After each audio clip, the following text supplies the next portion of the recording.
So raise your hand if you can tell me where Armenia is. It's actually rather surprising that the majority of you can't, considering Armenians have been around for about 3,500 years. This is what Armenia looked like at its height. This is what it looks like now. And the reason it shrank that much is because of the Armenian genocide, which began on April 24th, 1915, when the Turkish government set a plan in motion that was meant to expel all Armenians living within the boundaries of the Ottoman Empire. Approximately 1.5 million Armenians were killed by the Turks or died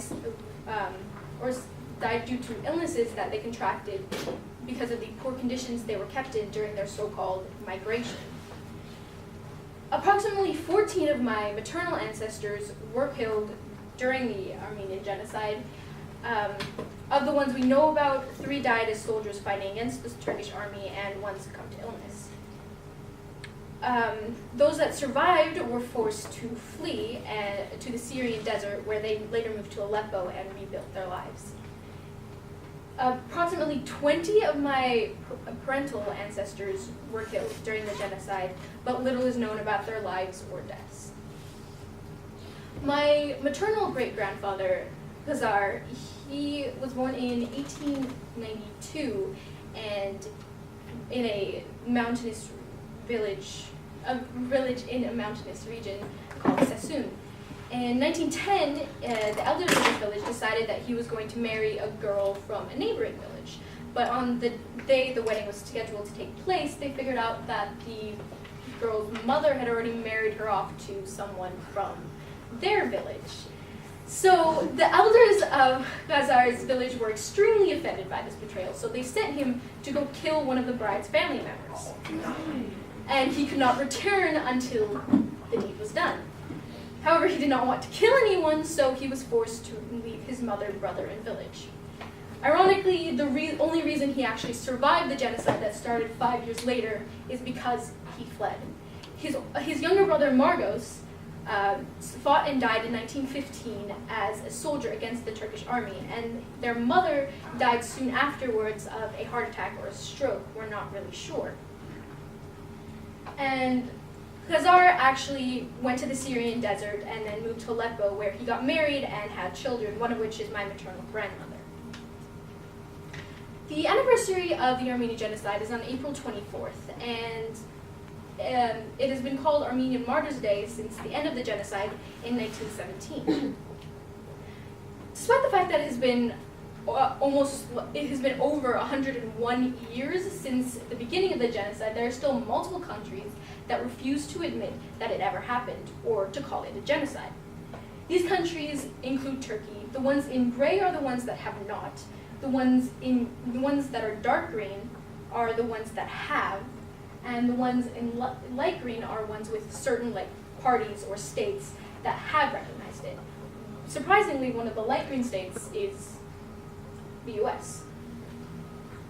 There are a lot of states that have recognized the Armenian genocide in the US. Those are the ones shown in blue, but the ones shown in red, as well as the federal government, have refused to admit that it was a genocide.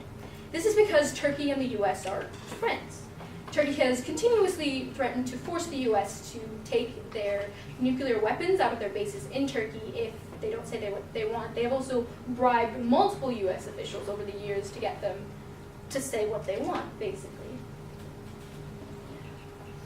Turkey has shown what it will do to countries that do go against their wishes. They pulled their diplomats out of both Russia and Italy recently because the Russian government and the Pope recognized the Armenian genocide.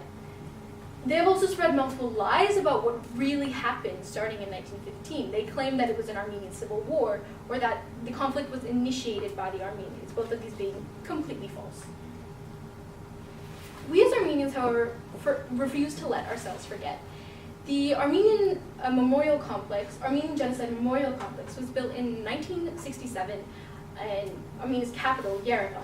It is also called the Dizernagapart memorial complex, and this translates to the Swallow's Palace. It was called this because the swallow, the bird, was said to sing beautifully to the millions that lost their lives. I've always dreamed about visiting this memorial with the tens of thousands of Armenians that go there every year to remember those that died, including multiple of their ancestors.